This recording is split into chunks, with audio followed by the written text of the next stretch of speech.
जी हां, तो चुनावी गहमा गहमी के बीच अमेठी को लेकर माहौल काफी गर्म है। अमेठी पर बड़ा फैसला, क्या राहुल गांधी ने मन बना लिया? क्या राहुल गांधी ने यह सोच लिया है कि वो अमेठी से भी चुनावी मैदान में ताल ठोकेंगे? जी हां, यूपी के अमेठी लोकसभा सीट को लेकर कांग्रेस ने अभी तक किसी नाम पर मुहर नहीं लगाई, लेकिन सूत्रों के हवाले से टीवी 9 के पास अमेठी को लेकर बहुत बड़ी जानकारी है। क्या है वो खबर? अमेठी और राहुल गांधी को लेकर, ये बड़ी जानकारी अमेठी को लेकर राहुल गांधी का बदल रहा है मन। सूत्रों के हवाले से खबर, कांग्रेस के अंदरूनी बैठक में बोले राहुल गांधी, हम डरने वाले नहीं हैं, अमेठी को लेकर गंभीरता से विचार करूंगा, ये कहा है राहुल गांधी ने। डर कर भाग गया, ये संदेश गलत है। अमेठी से चुनाव लड़ सकते हैं राहुल गांधी।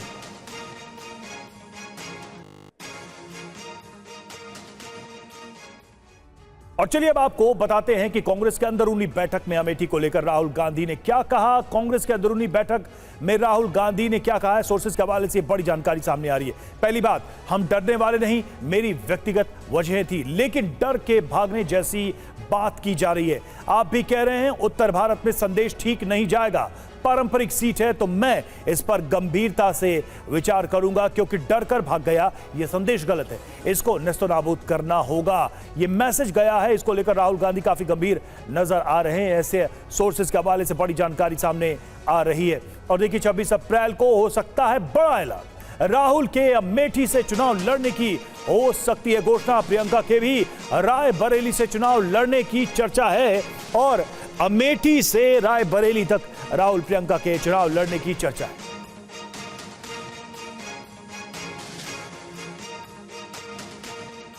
जी हां, तो क्या इस बार फिर अमेठी में राहुल गांधी और स्मृति ईरानी के बीच टक्कर होगी? क्या प्रियंका भी मैदान में कूदेगी और रायबरेली से ताल ठोकेंगी? ये सारे सवाल हैं। टीवी 9 भारतवर्ष आपको लेकर चलता है अमेठी और राहुल गांधी के संभावित फैसले पर। आपको पहली ग्राउंड रिपोर्ट दिखाते हैं।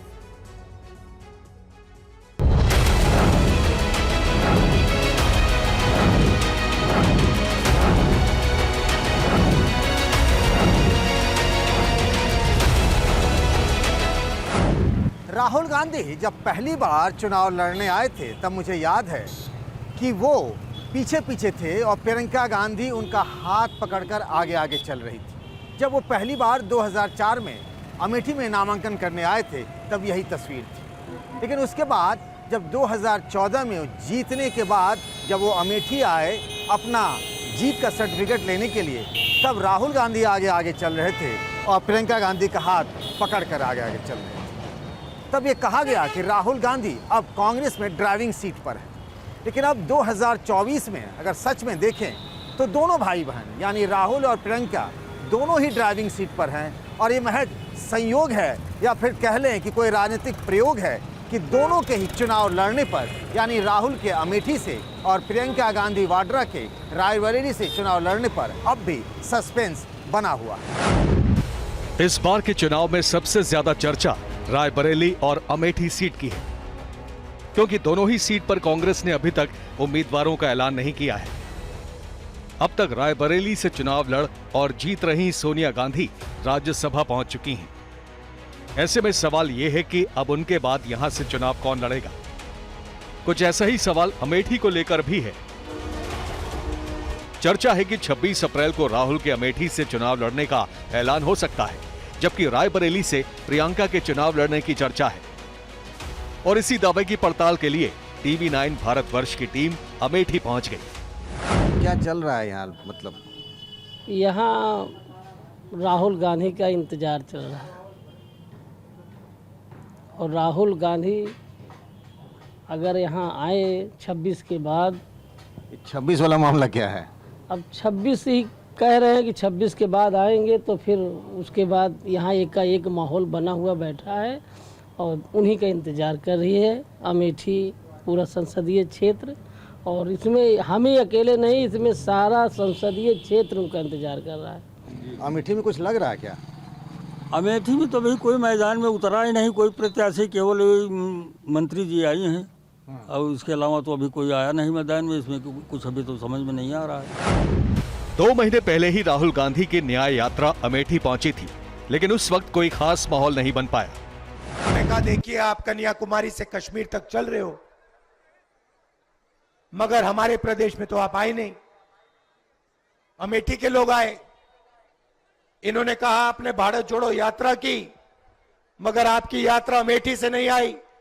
ये कैसी यात्रा है? और उसमें सच्चाई भी है। अमेठी में चिलबिली मोड़ इलाके में हमारी टीम आगे बढ़ी तो चौराहे पर भरी दोपहरी में कुछ लोग मिल गए। गांधी परिवार का कोई भी व्यक्ति आएगा, हम लोग उसी को वोट करेंगे। अगर गांधी परिवार का नहीं आया तो फिर सोचा जाएगा। 2019 का लोकसभा चुनाव हारने के बाद राहुल गांधी ने अमेठी का मुंह छोड़ दिया। पिछले 5 सालों में वो यहां सिर्फ 3 बार ही आए हैं। केंद्रीय मंत्री और बीजेपी उम्मीदवार स्मृति ईरानी का अमेठी में यही नया पता है, यानी उनका घर। 2019 के लोकसभा चुनाव में उन्होंने ये वादा किया था कि अगर वो चुनाव जीत जाती हैं तो अमेठी में उनका अपना घर होगा, और इसी साल फरवरी के महीने में उन्होंने इस घर में गृह प्रवेश किया। स्मृति ईरानी यहाँ रहें या ना रहें, लगातार उनके घर पर बीजेपी कार्यकर्ताओं की बैठक होती रहती है। उनकी उम्मीदवारी की घोषणा हो चुकी है और तब से वो लगातार जनसंपर्क भी कर रही हैं। नाम हुआ भाई साहब आपका? शुभम शुक्ला। शुभम शुक्ला जी। शुक्ला जी, एक बात बताइए कि स्मृति ईरानी बीजेपी के कैंडिडेट हैं, अगर कांग्रेस से फिर से राहुल गांधी आ जाए तो क्या 2019 होगा कि 2014 होगा? 2019 रहेगा। क्यों? वही जीतेंगे, स्मृति दीदी। मुकेश शुक्ला। मुकेश शुक्ला, तो आप कल तक कांग्रेसी थे? अब हम दीदी जी के कामों से, सुरेश बासी जी के कामों से यहाँ प्रभावित हुए और मोदी जी के कामों से प्रभावित हुए, इसलिए आज हम भारतीय जनता पार्टी में शामिल हुए। कितने साल रहे आप कांग्रेस में? आजीवन अभी तक थे।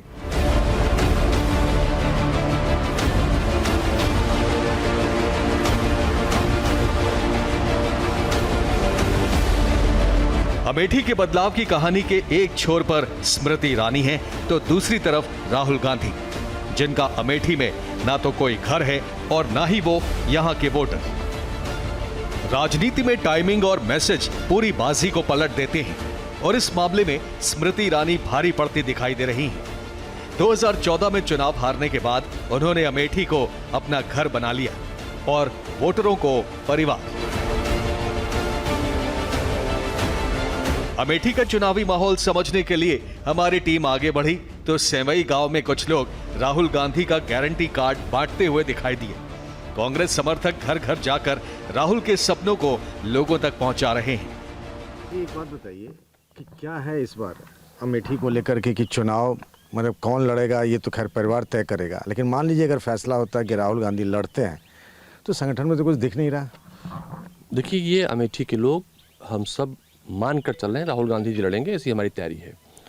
दूसरा, अमेठी में जो जन है, अमेठी वासी है, वो अपनी भूल सुधारना चाहता है। अमेठी लोकसभा में विधानसभा की 5 सीटें हैं। 2 सीटों पर एसपी का कब्जा है, बाकी 3 सीट बीजेपी के पास है। हाल में हुए राज्यसभा चुनाव में समाजवादी पार्टी के दोनों विधायकों ने बीजेपी की मदद की। पिछले कई चुनावों से एसपी लोकसभा चुनाव में कांग्रेस का समर्थन करती रही है। अखिलेश यादव ने कांग्रेस से कहा है कि अगर राहुल गांधी और प्रियंका गांधी में से कोई चुनाव नहीं लड़ता है तो फिर बहुत गलत मैसेज जाएगा। अब वैसे भी यूपी में कांग्रेस सबसे बुरे दौर से गुजर रही है। ऐसे में एक गलत फैसला पार्टी को नुकसान पहुंचा सकती है। ऐसे में अब राहुल गांधी और प्रियंका गांधी को तय करना है कि उनका रास्ता कांग्रेस को बचाने का है या फिर पार्टी को भाग्य भरोसे छोड़ देने का। पंकज झा, TV9, भारतवर्ष। और आइए सीधे चलते हैं नागालैंड, जहां पर बीजेपी के राष्ट्रीय अध्यक्ष जेपी नड्डा क्या कह रहे हैं, आइए सुनते हैं। ऑल वेदर रोड, प्रधानमंत्री ग्रामीण सड़क योजना, and you will be happy to note when America's economy is not in good condition, when Europe economy is not in good condition, when Japan's economy is not in good condition, when Australia's economy is not in good condition, when Russia's economy is not in good condition, because of corona pandemic and because of Ukraine war, it is India, which International Monetary Fund says that India is the bright spot now in the world, bright spot. हम 11वें number से 5वें number की अर्थव्यवस्था बन गए हैं और तीसरी बार आप प्रधानमंत्री मोदी जी को बैठाएंगे, चुम्बन मुरी जी को भेजेंगे, 400 पार हम होंगे, भारत तीसरे नंबर की अर्थव्यवस्था बन जाएगा, थर्ड लार्जेस्ट इकोनॉमी बन जाएगा।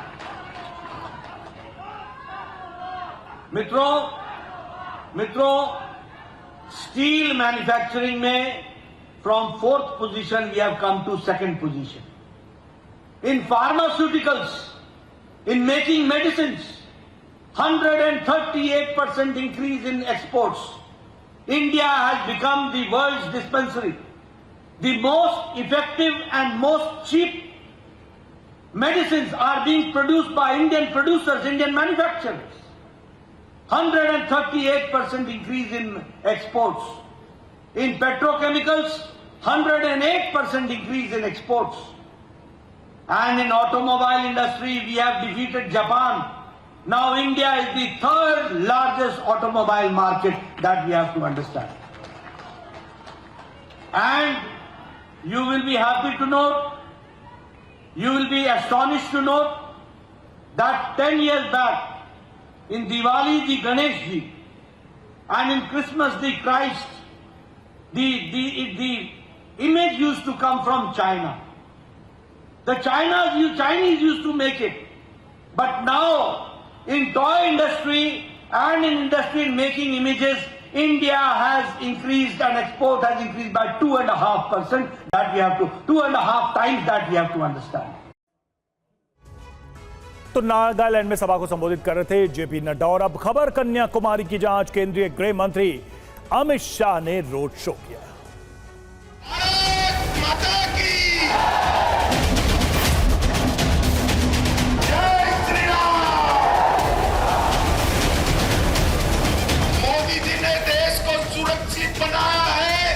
मोदी जी ने देश को समृद्ध बनाया है। जय श्री राम। तीसरी बार कोनार को वोट देकर मोदी जी को प्रधानमंत्री बनाओ। 400 पार जरूर करना है, मगर कोनार के साथ करना है।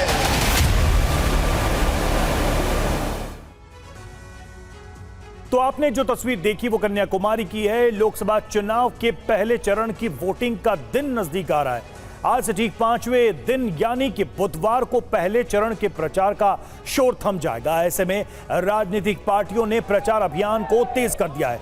19 अप्रैल को लोकसभा चुनाव में पहले चरण का मतदान होगा, लिहाजा पहले चरण की 102 सीटों के लिए बीजेपी ने पूरी ताकत लगा दी है। इसी मिशन को आगे बढ़ाने के लिए आज अमित शाह कन्याकुमारी पहुंचे। वहां शाह के रोड शो में जन सैलाब उमड़ा। एआईडीएमके ने रैंपड करप्शन कर तमिलनाडु के विकास को रोका है। मैं इस चुनाव के लिए अपील करने आया हूं कि एआईडीएमके डीएमके को दोनों को छोड़कर भारतीय जनता कच्छी को वोट देकर मोदी जी का हाथ मजबूत करिए। मोदी जी ने देश को सुरक्षित बनाया है, मोदी जी ने देश को समृद्ध बनाया है। तीसरी बार कोनार को वोट देकर मोदी जी को प्रधानमंत्री बनाओ।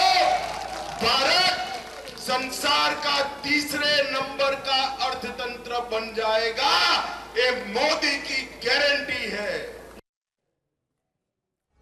तो अमित शाह के रोड शो के दौरान हमारे संवाददाता कुमार कुंदन भी वहां पर मौजूद थे। देखिए उनकी ये रिपोर्ट। कहते हैं लोकतंत्र में संख्यम शिवम सुंदरम, संख्या ही तय करती है कि क्या सत्य और क्या शिव होगा। अगर यही सच है तो जिस जगह हम खड़े हैं इस वक्त हम कन्याकुमारी में मौजूद हैं और कन्याकुमारी की तस्वीर बहुत कुछ कहती है। तस्वीर इसलिए भी बहुत कुछ कहती है क्योंकि यहाँ पे जो सड़कों पर उमड़ी जन सैलाब है, उमड़ी भीड़ है, वह यह बताती है कि आने वाले दिनों में क्या होने वाला है। दरअसल 2014 की अगर बात करें तो उस वक्त भारतीय जनता पार्टी ने कन्याकुमारी में एक सीट जीती थी।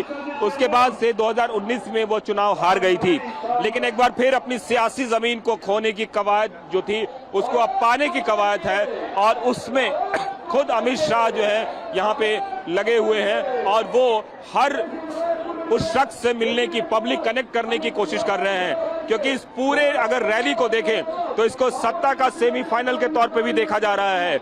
आने वाले दिनों में लोकसभा चुनाव के बाद विधानसभा चुनाव भी तमिलनाडु में होने हैं। ऐसे में अगर पब्लिक अच्छी कनेक्ट होती है, अच्छी सीटें आती है भारतीय जनता पार्टी को, तो उसका इम्पैक्ट कुछ और दिखेगा तमिलनाडु की विधानसभा में। शायद यही वजह है कि हर वो सीट, जिन सीटों पर भारतीय जनता पार्टी को लगता है कि जोर लगाने से जीत हो सकती है, बड़े नेताओं को उतारा गया है। और अमित शाह खुद मिशन दक्षिण में लगे हुए हैं। कल मदुरई में थे, आज कन्याकुमारी में है, और यह बताता है कि कितनी ज्यादा तरजीह दे रहे हैं वो इस इलाके को।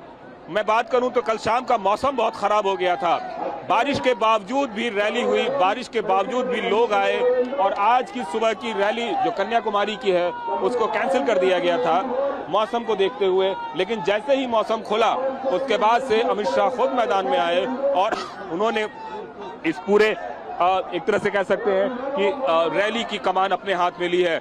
मैंने देखा कि जब लोग आ रहे थे तो बैरिकेड लगा हुआ था, अमित शाह खुद गए, बैरिकेड खुलवाया और लोगों को रैली के अंदर लाया।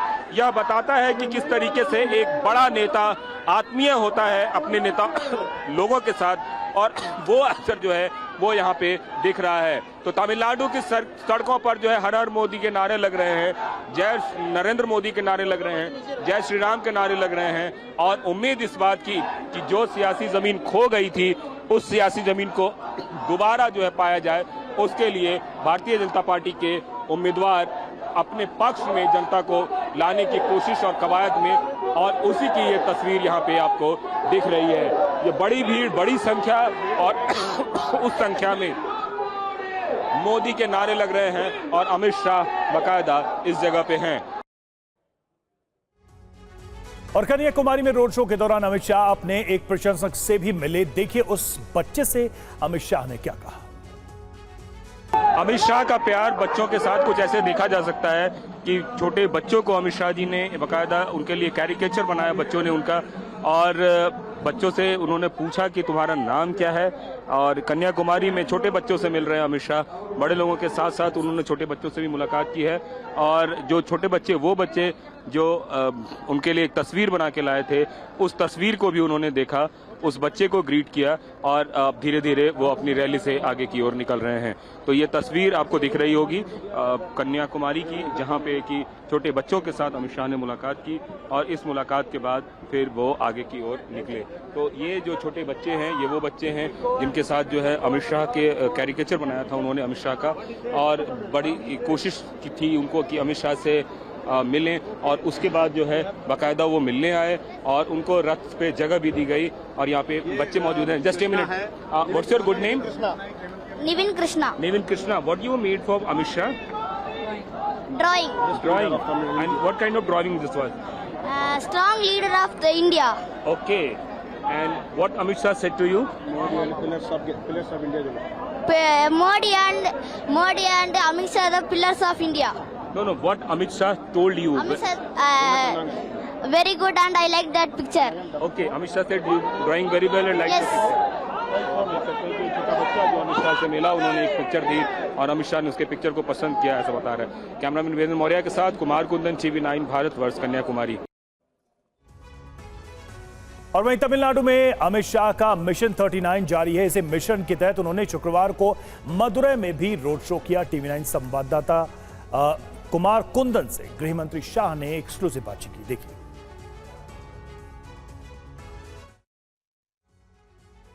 दक्षिण की सांस्कृतिक राजधानी मदुरई में और अमित शाह यहाँ पे खुद रोड शो ले रहे हैं। सामने आप तमाम भीड़ देख सकते हैं और इस भीड़ में केंद्रीय गृह मंत्री अमित शाह लोगों का अभिवादन कर रहे हैं। सर, दक्षिण में 400 पार का किस तरीके से आप लोगों को लगता है कि ये संभव हो पाएगा? देखिए, जहां तक तमिलनाडु का सवाल है, इस बार हमें अपार जन समर्थन मिल रहा है। आप मदुरई में देखिए, इस प्रकार का जन समर्थन मदुरई में मिलना भारतीय जनता पार्टी के लिए बहुत उत्साह का वर्धक है। यहाँ की जनता, तमिलनाडु की जनता AIDMK और DMK दोनों पार्टियों के भ्रष्टाचार से त्रस्त हो चुकी है और वो इस बार मोदी जी के साथ है।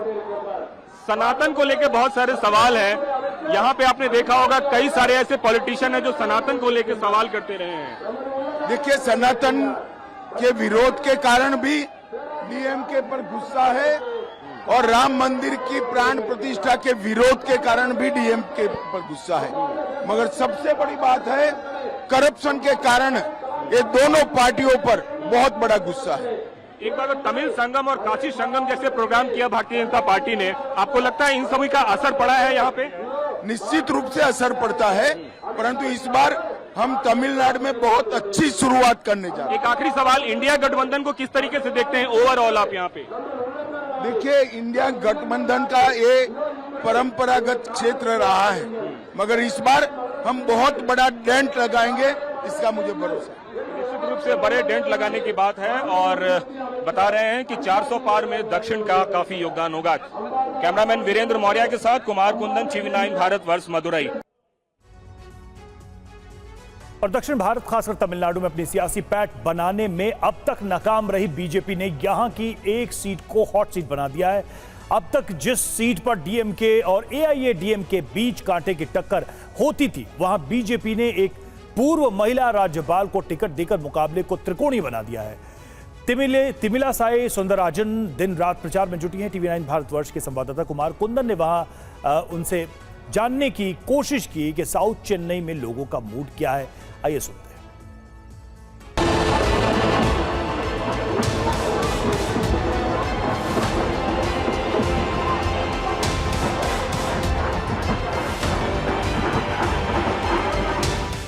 ऑटो पर सवार होकर गली गली घूमकर लोगों से वोट मांग रही ये महिला कोई और नहीं बल्कि तेलंगाना और पुडुचेरी की पूर्व राज्यपाल तमिलिसाई सुंदरराजन है। कल तक जिनके पीछे गाड़ियों का काफिला होता था, आज उन्हें वोट के लिए ऑटो में सफर करना पड़ रहा है। सुंदरराजन पूरे जोश के साथ बीजेपी के टिकट पर मैदान में उतरी है। सुंदरराजन का कहना है कि उन्हें हर वर्ग का समर्थन मिल रहा है। चेन्नई की हालत बहुत खराब है। जीतने के बाद वो सबसे पहले लोगों की बुनियादी जरूरतों को ठीक करेंगी। You would have seen the reception. You would have noticed the reception. People are very happy. I want to be nearer and nearer to the people. People understand it. People are supporting. See, elders are supporting. Women are supporting. Youngsters are supporting. See, yeah. By profession, you are a doctor, so you know what is the remedy of the people of. Yes. Chennai is in a very pathetic situation, in a diseased condition. We want to treat it. People were suffering from floods. People were floating, drowning. State government did not take any concrete steps to improve the basic amenities, civic problems of Chennai. But I will enforce it and I will do it. What about Modi's reaction about Chennai? I mean, in Tamil Nadu. Modi ji was very happy. So already he has addressed a program in a big meeting, gathering. And again he came for a rally. The rally was very successful. People was with the Josh and people were shouting Modi ji. And his visit gave more strength to us. So this time South will change the perception of BJP? Yes, definitely. Tamil Nadu definitely will change. And lotus will bloom in Tamil Nadu. Lotus will bloom in South Chennai also. You have very much experienced politician in this area. What kind of reception and what are people saying about you? Yeah, people wanted me. They are telling good thing you returned from governorship. South Chennai seat पर पहले चरण में 19 अप्रैल को voting होनी है। आने वाला समय बताएगा कि सुंदरराजन हवा का रुख अपनी तरफ मोड़ पाती हैं या नहीं। पूर्व राज्यपाल को टिकट देकर भारतीय जनता पार्टी ने चेन्नई साउथ की सीट को हाई प्रोफाइल सीट बना दिया है। दरअसल यह सीट अपने आप में दिलचस्प इसलिए भी है क्योंकि यहाँ की राजनीतिक पृष्ठभूमि कुछ ऐसी है जिसमें अब तक डीएमके या फिर एआईडीएमके का कब्जा रहा है। लेकिन भारतीय जनता पार्टी ने एक महिला और पूर्व राज्यपाल को टिकट देकर एक नई राजनीतिक शुरुआत की है। अब इस बिसात पर भारतीय जनता पार्टी जीत पाती है कि नहीं, यह देखना दिलचस्प होगा। एआईएडीएमके ने यहां से जे जयवर्धन को उम्मीदवार बनाया है। जयवर्धन 2014 में एआईएडीएमके से चुने गए थे, लेकिन 2019 में उन्हें हार का सामना करना पड़ा था। जयवर्धन कहते हैं, What is the basic infrastructure of this year? Because previous year flood, everybody remained that what was the worst condition in South Chennai? for floods. DMK के मौजूदा सांसदों ने यहाँ के लिए कुछ भी नहीं किया है। उनके पास अगर इलाके में विकास के लिए लॉन्ग टर्म या शॉर्ट टर्म प्लान होता तो पिछले साल बारिश में जो हाल हुआ वो देखने को नहीं मिलता। तमिलनाडु में लोकसभा की कुल 39 सीटें हैं। बीजेपी का दावा है कि इस बार वो तमिलनाडु में बेहतर प्रदर्शन कर सकती है। प्रधानमंत्री मोदी की गारंटी और एनडीए सरकार की योजनाओं को लेकर लोगों का क्या कुछ कहना है, ये भी सुन लीजिए। टॉपिक का इलेक्शन है, मोदी का पहला कॉन्फ्रेंस है, जो भी कहा है वो सभी कुछ किया है। मोदी का गारंटी है, बहुत कुछ गारंटी है। एग्जाम्पल मेरा गारंटी है, क्योंकि मेरा इंडस्ट्री के लिए मोदी जी ने मुझे लोन दिया है। मैं सब लोगों का थोड़ा रूरल में कुछ काम करने के लिए लोगों को जॉब दिया है। तो इसके वजह से मोदी का गारंटी तो बहुत कुछ है। आपको लगता है कि इस बार का जो रिजल्ट होगा वो थोड़ा डिफरेंट हो सकता है? 100% रिजल्ट तो हो सकता है। और मोदी जी का वैसे वो बीजेपी का अभी तो अच्छा सा एक पोल तो चल रहा है अभी। Modi government Why Modi? Good governance. Good governance. अच्छा। Modi ji. Modi is our only leader Yeah. who is going to save entire world, not only India, entire world. 2019 में हुए लोकसभा चुनाव में इस सीट से डीएमके उम्मीदवार थमी जासी थंगा पांडियन ने 5 लाख से अधिक वोटों से जीत हासिल की थी। पीएम मोदी भी इस क्षेत्र का दौरा कर चुके हैं। बीजेपी का इस बार बहुत बड़ा फोकस दक्षिण भारत पर है। ऐसे में देखना होगा कि बीजेपी की तरफ से तमिलिसाई सुंदरराजन को टिकट देकर मैदान में उतारने का फैसला कितना सही साबित होता है। कुमार कुंदन, TV9 भारतवर्ष, चेन्नई।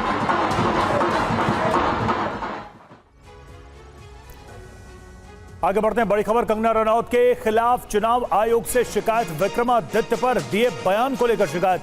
कंगना ने छोटा पप्पू राजा साहब कहा था। हिमाचल के चुनाव अधिकारी ने कुल्लू डीसी से मांगी रिपोर्ट।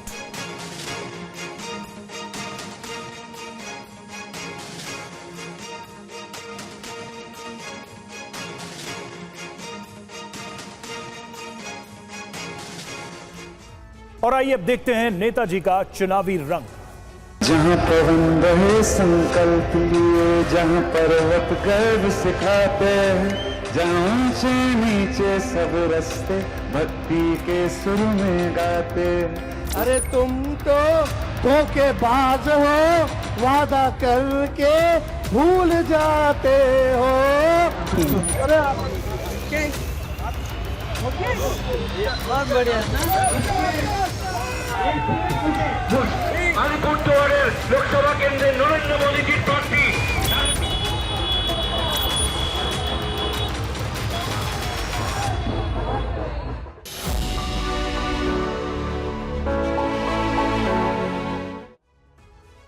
और लोकसभा चुनाव प्रचार के दौरान भोपाल में अजब नजारा देखने को मिला। भोपाल की अलीगंज हैदरी मस्जिद में हर हर मोदी घर घर मोदी के नारे गूंजे। लोगों ने हर हर मोदी घर घर मोदी के नारे लगाए। इसके अलावा मोदी है तो मुमकिन है के नारे भी लगाए। साथ ही बोहरा समाज ने मस्जिद के अंदर प्रधानमंत्री नरेंद्र मोदी के पोस्टर लहराए। भोपाल से बीजेपी प्रत्याशी आलोक शर्मा के समर्थन में बोहरा समाज ने नारेबाजी की। मुस्लिम समाज के लोगों ने प्रधानमंत्री मोदी की जमकर तारीफ की। दुआ करते हैं कि खुदा ताला आपको कामयाबी अता करे। हम जो है हमारे वज़ीर आज़म नरेंद्र मोदी की बहुत कदर करते हैं, क्योंकि सैयदना साहब के साथ में उन्होंने काफ़ी जो है अपना घर जैसा रिश्ता बनाया है। तो सैयद मोदी है तो मोदी है तो मोदी है तो मोदी है तो अब की बार। और फिल्म अभिनेत्री और मथुरा लोकसभा सीट से बीजेपी की उम्मीदवार हेमा मालिनी खेतों में गेहूं काटती दिखाई दी। हेमा मालिनी प्रचार के लिए निकली थी, तभी उन्हें खेत में कुछ महिलाएं काम करती नजर आई। हेमा मालिनी ने अपनी गाड़ी रुकवाई और खेत में उतर गई। हेमा ने ग्रामीण महिलाओं के साथ गेहूं भी काटे और बाद में उनका हालचाल भी जाना। उनकी ये तस्वीर सोशल मीडिया पर वायरल हो रही है।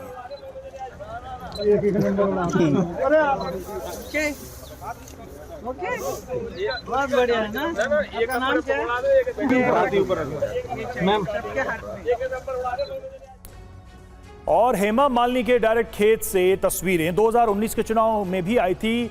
तब भी वो चुनाव प्रचार के दौरान खेतों में उतरी और ग्रामीण महिलाओं के साथ फसल काटी। एक बार फिर हेमा मालिनी वापस खेतों में लौटी हैं और हाथ में हंसिया पकड़कर फसल काटती नजर आई।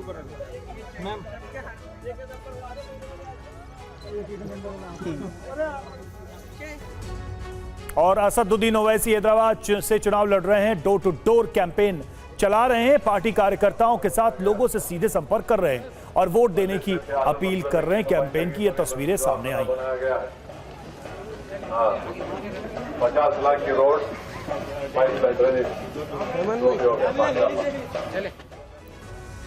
वहीं त्रिपुरा के सीएम माणिक साहा ने पश्चिम त्रिपुरा लोकसभा क्षेत्र से बीजेपी उम्मीदवार बिप्लब कुमार देव के समर्थन में रोड शो किया। रोड शो में बाइक सवार होकर बड़ी संख्या में बीजेपी कार्यकर्ता और पार्टी समर्थक झंडा लिए हुए शामिल रहे। त्रिपुरा की 2 लोकसभा सीटों के लिए 2 चरणों में वोटिंग होनी है। 19 अप्रैल को पहले चरण में पश्चिम त्रिपुरा में वोटिंग होगी, जबकि 26 अप्रैल को दूसरे चरण में पूर्वी त्रिपुरा में वोटिंग होनी है।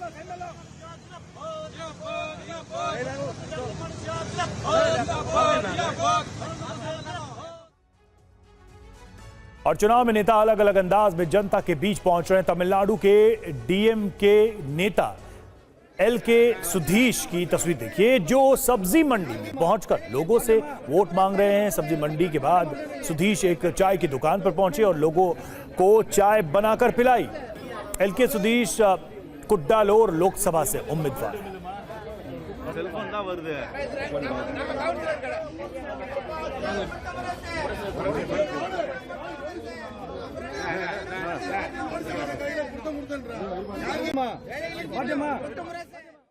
और चुनावी रंग की अगली तस्वीर भी तमिलनाडु से ही है, जहां डीएमके के उम्मीदवार टांगा पर सवार होकर वोट मांगने गए।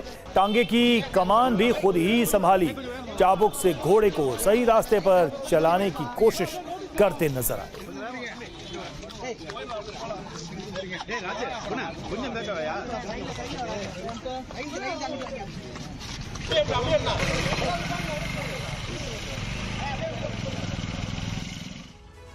और केंद्रीय मंत्री सर्बानंद सोनोवाल ने असम से तिनसुकिया में बिहू कार्यक्रम में शामिल हुए। सबको बिहू की शुभकामनाएं दी। सर्बानंद सोनोवाल ने कहा, आज का दिन हमारे असम समाज के लिए बहुत बड़ा दिन है।